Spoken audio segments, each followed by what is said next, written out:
Hello बच्चों, नमस्कार। आज की क्लास में मैं पढ़ाने वाला हूँ आपके क्लास 9th की हिंदी बुक क्षितिज भाग 1 के चैप्टर 15 मेघ आए, जिसके कवि सर्वेश्वर दयाल सक्सेना जी हैं।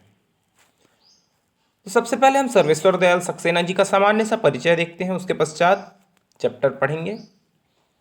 सर्वेश्वर दयाल सक्सेना का जन्म उत्तर प्रदेश के बस्ती जिले में सन 1927 में हुआ था। 1927 में इन्होंने इलाहाबाद विश्वविद्यालय से अपनी उच्च शिक्षा ग्रहण की। प्रारंभ में सर्वेश्वर दयाल सक्सेना जी को अपनी आजीविका चलाने के लिए बहुत ज़्यादा संघर्ष करना पड़ा।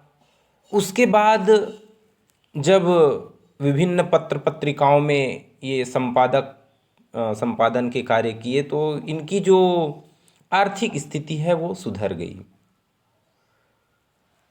सर्वेश्वर दयाल सक्सेना जी ने अपने जीवन काल में अनेक रचनाएं किए हैं, जैसे काठ की घंटियां, बांस का पुल, एक सूनी नाव, गर्म हवाएं, कुआनो नदी, जंगल का दर्द, खूंटियों पर टंगे लोग। इस प्रकार से अनेक कविता संग्रह इनके हैं। सर्वेश्वर दयाल सक्सेना जी का निधन 1983 में हुआ।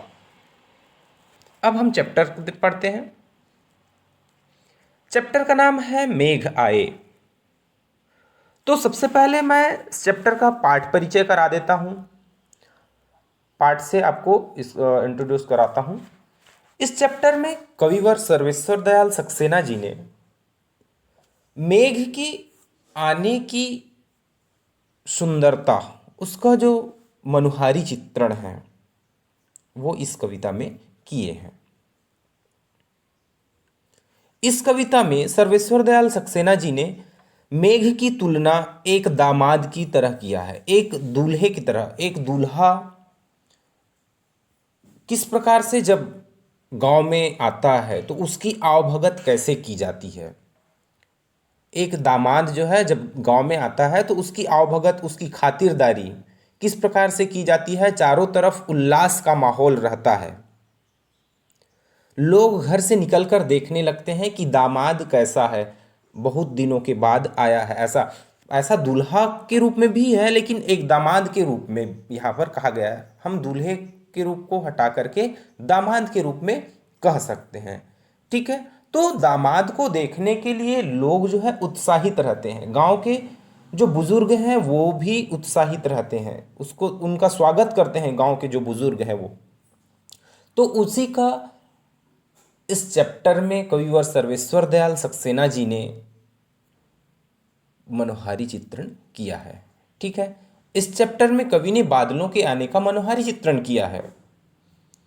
और मनोहारी चित्रण किस प्रकार से किया है, वो इस प्रकृति का मानवीकरण किया है। इस प्रकृति को, उस बादल को एक मनुष्य के रूप में बताया है। तो इस कविता में मानवीकरण किया गया है, प्रकृति का मानवीकरण किया गया है, ठीक है। हम चैप्टर को पढ़ते हैं। अब चैप्टर का नाम है मेघ आए। मेघ आए। मेघ आए बड़े बंठन के संवर के, आगे आगे नाचती गाती बयार चली। दरवाजे खिड़कियां खुलने लगी गली गली, पाहुन जो आए हो गांव में शहर के, मेघ आए बड़े बंठन के संवर के। कवि बता रहे हैं यहाँ पर कि मेघ आए बड़े बंठन के संवर के। जो मेघ का मतलब होता है बादल। बादल बड़ा बन ठन करके संवर करके आया है। जब बादल आती है तो प्रकृति कैसे हो जाती है, आसपास वातावरण कैसे हो जाती है, उसके बारे में बताया है, ठीक है। तो उसी को बता रहे हैं कि ये जो बादल है वो आए हैं तो बनठन करके आए हैं, संवर करके आए हैं। जिस प्रकार से एक दामाद जब अपने ससुराल में आता है तो वो किस प्रकार से बनठन करके तैयार होकर के आता है, ठीक उसी प्रकार से ही ये बादल भी बनठन करके आया हुआ है, संवर करके आया है, सज संवर करके आया है। आगे आगे नाचती गाती बयार चली। जब गांव में दामाद जी आता है तो लोग जो है निकल कर देखने लगते हैं। कुछ लोग दौड़ने लग जाते हैं उसके आगे आगे कि हाँ इसका ये दामाद आया है, ये दामाद जी आया है, हमारे गांव में ये मेहमान आए हैं। इस प्रकार से लोग जो है चिल्लाने लग जाते हैं, बोलने लग जाते हैं। अभी भी छोटे छोटे बच्चे जो है चिल्लाने लग जाते हैं। तो ठीक उसी प्रकार से ही आगे आगे नाचती गाती बयार चली। बयार का मतलब हवा। तो उसी प्रकार से ये हवा भी चलने लगी है, आगे आगे चलने लगी है। वो मेघ आने के समय जब मेघ आया तो ये जो मेघ आया तो बयार भी आगे आगे चलने लगी है, हवा चलने लगी है। ठीक उसी प्रकार से जिस प्रकार से जब गांव में दामाद जी आते हैं तो गांव के लोग जो है नाचने गाने लग जाते हैं, खुश हो जाते हैं, प्रसन्न हो जाते हैं। तो उसी प्रकार से ही ये हवाएं भी चल रही है, नाचते गाते आगे आगे चल रही है। कब? जब ये मेघ आया तब। ठीक। दरवाजे खिड़कियां खुलने लगी गली गली, पाहुन जो आए हो गांव में शहर के। जब कोई शहर से कोई पाहुन आता है, पाहुन का मतलब पहुना करके बोलते हैं, अतिथि, मेहमान, जो गेस्ट बोलते हैं, है ना। तो पाहुन जो आए हो गांव में शहर के, जब कोई शहर से कोई अतिथि आता है, बहुत दिनों के बाद आता है, तो लोग जो है देखने लग जाते हैं। तो उसी प्रकार से जब मेघ आया है तो दरवाजे खिड़कियां खुलने लगी गली गली। तो सबके सब अपनी दरवाजे खिड़कियां ठीक उसी प्रकार से खोल रहे हैं। जब दामाद जी आते हैं तो उसको देखने के लिए दरवाजे खिड़की खोल लेते हैं। वैसे ही जब मेघ आया है तो लोग दरवाजे खिड़की खोल करके इस मेघ का स्वागत कर रहे हैं। मेघ आए बड़े बन ठन के संवर के। कवि बता रहे हैं कि यह जो बादल है वो बड़े बन ठन करके, संवर करके, सज संवर करके आए हैं। ठीक है। किस प्रकार से आया है? जिस प्रकार से कोई मेहमान या फिर कोई एक दामाद जो है शहर से आता है सज संवर करके, उसी प्रकार से ही ये मेघ भी सज संवर करके आए हैं। ठीक। अगला काव्यांश देखते हैं। पेड़ झुक झाकने लगे गर्दन उचकाए, आंधी चली धूल भागी घाघरा उठाए, बाकी चितवन उठा नदी ठिठकी घूंघट सर के, मेघ आए बड़े बन ठन के संवर के। कवि यहाँ पर बता रहे हैं बादलों के आने के बाद उनका स्वागत किस प्रकार से होता है, किस प्रकार से एक दामाद जब शहर से आता है तो उसका स्वागत किस प्रकार से होता है। तो वही मानवीकरण करते हुए, प्रकृति का मानवीकरण करते हुए यहाँ पर कवि बता रहे हैं। क्या बताते हैं? पेड़ झुक झाकने लगे गर्दन उचकाए। जब मेघ आया, जब मेघ आया तो पेड़ जो है झुक गए हैं उसके स्वागत में। किसके स्वागत में? उस मेघ के स्वागत में। जब हवाएं चल रही है होती है तो पेड़ जो है हवाओं के कारण से झुक जाते हैं ना। तो उसी को बता रहे हैं कि जिस प्रकार से जब कोई मेहमान आता है तो उसका झुक करके स्वागत किया जाता है, तो वैसे ही हवा चलने के कारण से यह पेड़ जो है झुक रहे हैं। पेड़ झुक झाकने लगे गर्दन उचकाए। और उचकाने का मतलब इधर उधर कर रहे हैं ना, अपने गले को, गर्दन मतलब गले को इधर उधर कर रहे हैं। तो गर्दन को इधर उधर पेड़ कैसे कर सकता है? जब हवाएं चलती है तो इधर उधर हिल डुल रही है, उसी को बता रहे हैं कि गर्दन उचकाए, है ना। तो कई लोग जो है झुक करके उनका स्वागत करते हैं या फिर झुक कर देखने लगते हैं। कोई इधर उधर झांक ताक करने लग जाते हैं, देखने लग जाते हैं जब कोई शहर से कोई दामाद आता है तो उसी प्रकार से जब मेघ आया है तो ये पेड़ भी झुक करके, गले को उचका करके, हिल डुल करके उनका स्वागत कर रहे हैं, उनको देख रहे हैं। आंधी चली धूल भागी घाघरा उठाए। जब मेघ आती है तो आंधियां भी चलती है, तेज हवाएं चलती है। जब तेज हवाएं चलती हैं तो धूल भागी घाघरा उठाए, तो धूल भी उड़ने लगते हैं। कभी कभी गोल घूमते घूमते, ये जो आप लोग देखे होंगे धूल को ऊपर उठाते हुए ये हवाएं चलती है। तो गांव की जो लड़कियां हैं या फिर गांव के जो युवतियां हैं वो क्या करती हैं? घाघरा उठा करके इधर उधर क्या करने लग जाती है, भागने लग जाती है, बताने लग जाती है कि गांव में दामाद जी आए हैं। और अपने घाघरे को उठा करके, थोड़ा उठा करके भागती है ताकि उसमें वो फंस करके न गिर जाए, है ना, थोड़ा सा उठा करके भागती है। घाघरा का मतलब जानते हैं, जो लड़कियां वो पहनती हैं, ठीक है। तो उसी प्रकार से ये आंधी भी क्या कर रही है, आंधियाँ चल रही है। जब मेघ आए तब, और उसके साथ में जब ये आंधी आई तो उसके साथ में ये धूल भी उड़ रही है। वो धूल उड़ रही है तो ऐसा लग रहा है कि कोई लड़की अपनी घाघरा उठा करके भाग रही है। बाकी चितवन उठा नदी ठिठकी घूंघट सरके। बाकी चितवन उठा, अब बाकी चितवन का मतलब होता है तिरछी नजर से देखना, चितवन, है ना। नदी ठिठकी घूंघट सरके, यहां पर कवि बता रहे हैं कि जो गांव की बहुएं होती है, जब दामाद जी आते हैं तो अपनी थोड़ी सी घूंघट को सरका करके, उनकी घूंघट जो है नीचे तक रहती है। गांव में ऐसा रहता है, अभी तो नहीं है लेकिन कुछ कुछ स्टेट में ऐसा देखने को मिल जाता है। तो यहाँ पर वही बता रहे हैं कि जब ये मेघ आए हैं,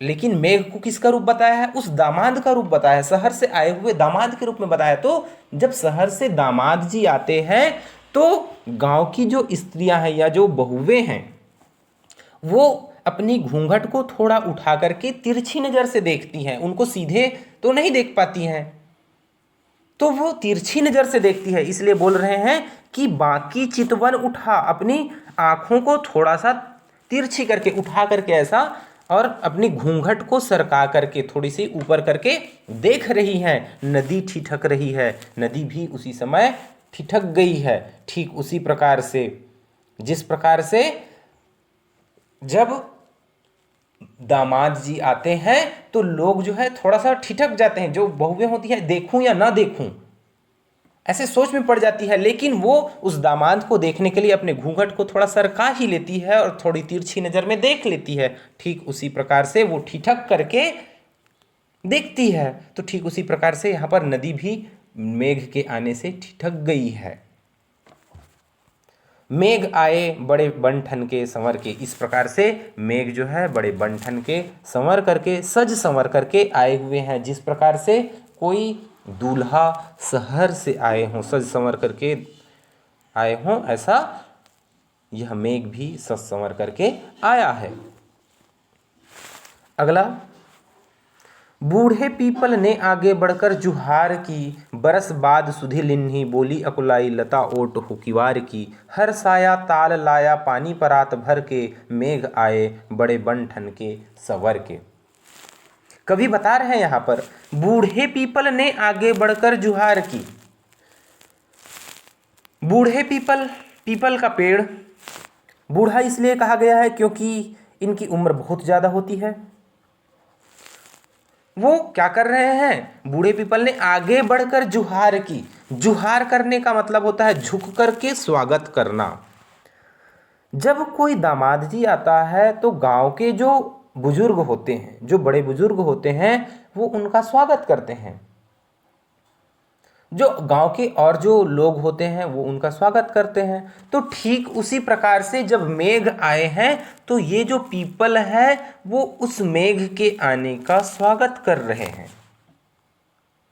जिस प्रकार से एक दामाद का गांव के लोग जो है, बड़े बुजुर्ग लोग हैं, उनका झुक करके स्वागत करते हैं। जुहार मतलब झुक कर स्वागत करना। बरस बाद सुधि लिन्ही बोली अकुलाई लता ओट हो किवार की। हर साया ताल लाया पानी परात भर के, मेघ आए बड़े बंठन के सवर के। कवि यहाँ पर बता रही हैं कि बरस बाद सुधि लिन्ही, बरस मतलब वर्ष, मतलब पूरे एक साल, एक साल के बाद में सुधि मतलब खबर लेना, हमारी जानकारी ले रहे हैं, ऐसा बता रही हैं। कौन, बोली अकुलाई लता ओट हो किवार की। अब ये मेघ जो है एक साल के बाद ही आते हैं ना। मेघ जो है, जो बादल है, वो एक साल के बाद आता है ना। गर्मी के बाद जब बरसात की मौसम लगती है तब ये मेघ आता है। तो उसी को बता रहे हैं कि बरस, बरस का मतलब बरसना नहीं, यहाँ पर बरस मतलब पूरा एक साल है ना, वर्ष। ठीक है। बाद सुधि लिन्नी मतलब एक साल के बाद हमारी सुध ले रहे हैं, बता रहे हैं यहाँ पर। बोली अकुलाई लता, कौन बोल रही है? अकुलाई मतलब जो बेचैन, अकुलाई का मतलब बेचैन, लता बेल बोलते हैं, है ना। जो बेल है वो धूप के कारण से क्या हो रही है, मुरझाने लग गई थी। सोच रही थी कि अब हमारी क्या होगी।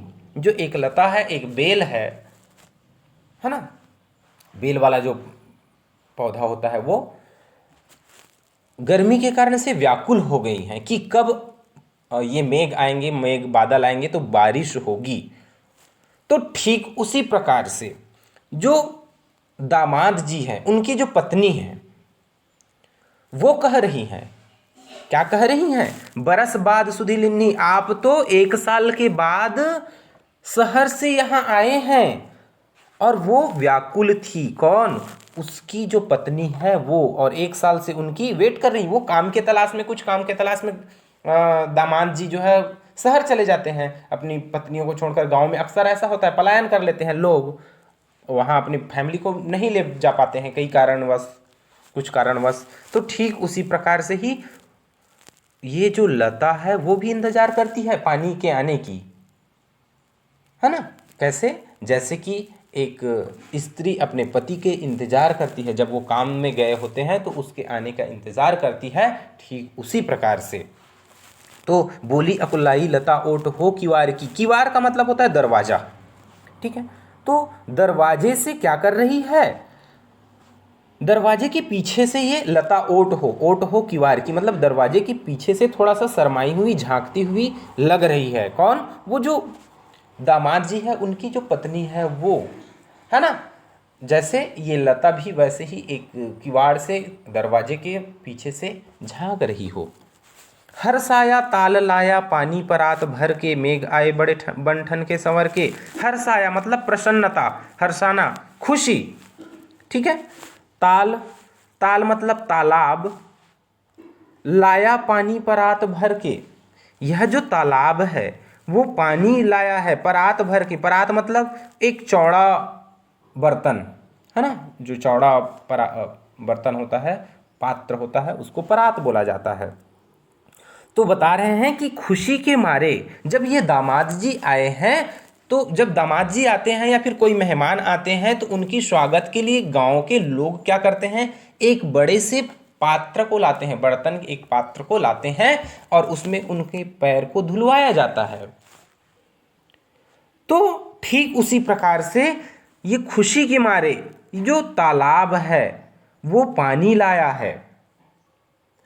अब तालाब जो है बड़ा होता है, अब बड़ा होता है, उसमें पानी, जब बारिश होती है तो पानी भर जाती है। तो पानी भर जाती है तो फिर क्या होता है, वो ऐसे लग रहा है कि एक परात हो, बड़ा सा परात हो, और वो मेघ के आने का स्वागत कर रहे हैं और उसमें वहाँ पर अपने पानी से उस मेघ का पैर धुलवा रहे हैं, ऐसा लग रहा है। कैसा लग रहा है? एक बड़े से परात के समान लग रहा है। जैसे गांव में जब कोई मेहमान आता है तो लोग जो है परात में पानी लेकर के आते हैं, है ना।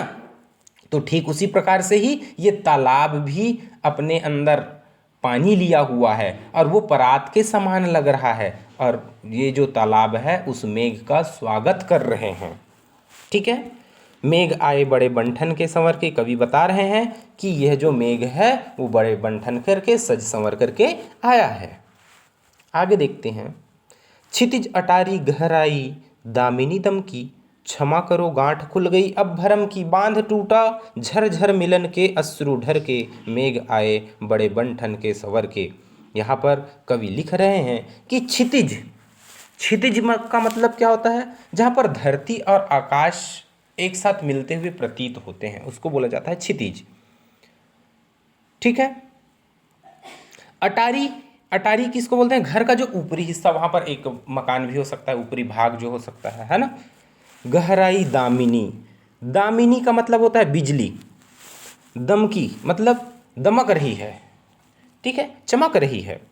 क्षमा करो गांठ खुल गई अब भरम की।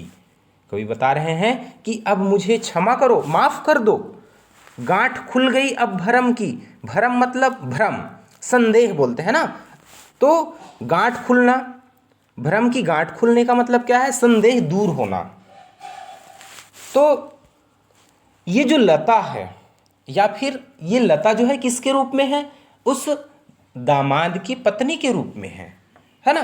तो जब वो उनसे मिल रही है 1 साल के बाद में, तो वो कह रही हैं, क्या कह रही हैं कि आप मुझको क्षमा कर दो। मैं तो यह सोच रही थी कि आप जो है अब कब आएंगे मुझे पता ही नहीं था। मैं तो सोच रही थी कि आप आएंगे ही नहीं। जैसे गांव की स्त्रियां अपने पति की इंतजार करती हैं, उसी प्रकार से ये भी जो लताएं हैं वो उस मेघ का, उस बादल का इंतजार कर रही हैं। तो ठीक उसी को बोल रही हैं, अब आप आ गए हैं तो मुझे तो लग रहा था कि आप आएंगे ही नहीं, तो आप मुझको क्षमा करो। मेरा जो संदेह था, जो मेरा भ्रम था कि आप आएंगे नहीं, वो मेरा भ्रम जो है दूर हो गया। गांठ खुल गई अब भ्रम की, जो मेरा जो संदेह था वो दूर हो गया, मेरा भ्रम दूर हो गया। फिर यहाँ पर ऊपरी लाइन को, ऊपर की पंक्ति को देखते हैं। क्षितिज अटारी गहराई दामिनी दमकी। और ये बादल के आने से दामिनी दमक रही है, बिजली चमक रही है। क्षितिज अटारी मतलब ये जो आपस में मिल रहे हैं, कौन? जब ये बादल आए हैं तो ये बिजली भी चमक रही है, ठीक है। और जब बादल और बिजली का मिलन हो रहा है तो क्या हो रहा है? वो तीसरे पंक्ति में लिखा गया है, बांध टूटा झरझर मिलन के अश्रु ढर के। बांध टूटा झरझर, झरझर मतलब झरने की तरह बहना, है ना। झरझर मतलब झरना, ठीक है। मतलब वो वाला झरना नहीं बोल रहा हूँ ना, वाटरफॉल नहीं बोल रहा हूँ। झरना मतलब वो गिरना एक प्रकार से, ठीक है, बहना। मिलन के अश्रु ढर के, ढरकना मतलब बहना, ठीक है। जब ये बादल और बिजली आपस में मिल रहे हैं तो बादल बरस रही है, बादल से पानी बरस रहे हैं। फिर उससे क्या हो रहा है? ये बारिश हो रही है। अब बारिश होने का मतलब क्या, इसमें किस प्रकार से मानवीकरण किया गया है? जब वो स्त्री अपने पति से मिलते हैं, जब वो शहर से आए हुए हैं, ठीक है, वो यह सोच रही है कि मेरे पति जो है कब आएंगे या फिर नहीं आएंगे, ये सोच रही। लेकिन जब उनके पति आ गए तो उनके आंखों से आंसू बह रहे हैं।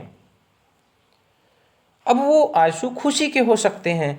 तो वैसे ही ये बादल और बिजली के मिलन से बादल जो है बरस रहे हैं, उसी को बोल रहे हैं कि बांध टूटा। अब ये जो बांध है वो टूट गया, जो सब्र का बांध है वो टूट गया। अब पानी गिर रही है, पानी बरस रही है, ठीक है, झरझर।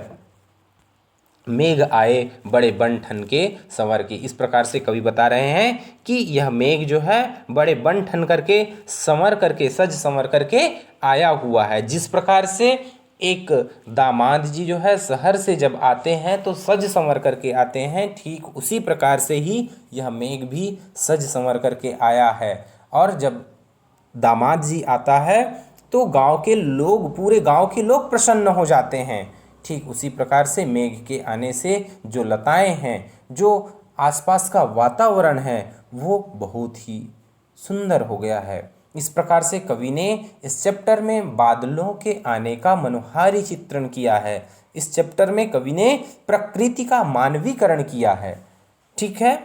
उम्मीद करता हूँ कि यह चैप्टर आपके समझ में आई होगी। Thank you.